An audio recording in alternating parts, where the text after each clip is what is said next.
चलिए बच्चों, शुरू करते हैं आज अपनी पाठ्य पुस्तक अंतरा भाग 1 के काव्य खंड का पहला पाठ। आज हम इस पाठ के प्रश्नोत्तर करेंगे। इस पाठ में कबीर दास जी के 2 पद दिए गए हैं और दोनों ही पदों के प्रश्नोत्तर आज हम करने जा रहे हैं। पहला प्रश्न, अरे इन दोहुन राह न पाई से कबीर का क्या आशय है और वे किस राह की बात कर रहे हैं।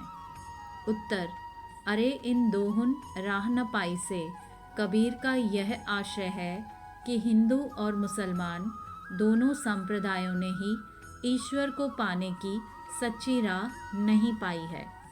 ये दोनों ही आडंबरों में फंसकर गलत राह पर चल रहे हैं। प्रश्न 2, इस देश में अनेक धर्म, जाति, मजहब और संप्रदाय के लोग रहते थे, किंतु कबीर हिंदू मुसलमान की ही बात क्यों करते हैं। उत्तर, इस देश में अनेक धर्म, जाति, मजहब और संप्रदाय के लोग रहते थे, पर कबीर हिंदू मुसलमान की बात इसलिए करते हैं क्योंकि कबीर मध्यकालीन युग के संत कवि थे। उस समय तक भारत में केवल 2 ही प्रमुख संप्रदाय थे और इन दोनों ही संप्रदायों के रीति रिवाज में भिन्नता थी। प्रश्न 3, हिंदुअन की हिंदुआई देखी तुर्कन की तुर्काई के माध्यम से कबीर क्या कहना चाहते थे।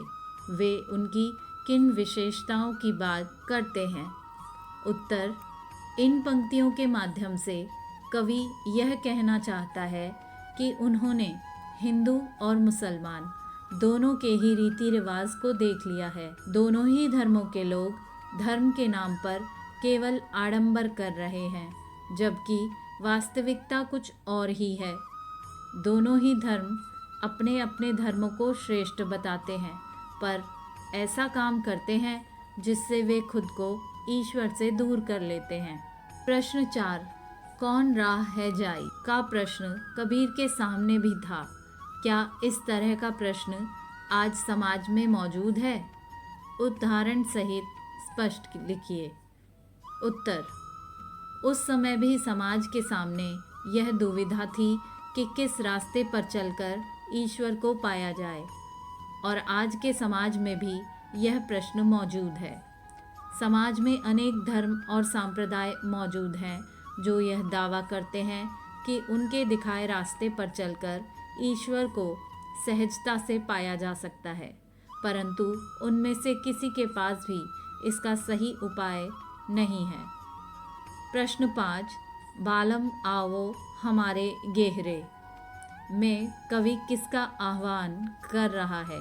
उत्तर, इस पंक्ति में कवि स्वयं को एक विरहिणी स्त्री के रूप में दिखाते हुए ईश्वर का आह्वान कर रहा है। वह ईश्वर को अपना पति मानते हुए उसे घर बुला रहा है ताकि आत्मा और परमात्मा का मिलन हो सके। प्रश्न 6, अन्न न भावे नींद न आवे का क्या कारण है। ऐसी स्थिति क्यों हो गई है। उत्तर, कवि अपने पति अर्थात ईश्वर से दूर है।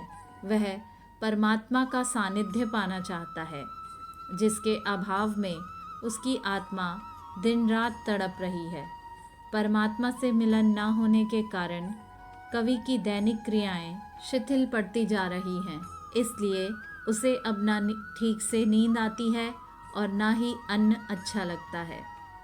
प्रश्न 7, कामिन को है बालम प्यारा ज्यों प्यासे को नीर रे से कवि का क्या आशय है, स्पष्ट कीजिए। उत्तर, प्रेमिका को अपना पति उसी तरह प्यारा होता है जिस प्रकार किसी प्यासे को पानी प्यारा होता है, और वह उसे पाने के लिए कई प्रकार के प्रयत्न करता है। यहाँ आत्मा को कामिनी यानी स्त्री के रूप में माना गया है। आत्मा को परमात्मा प्रिय है और उसके बिना वह बेचैन है।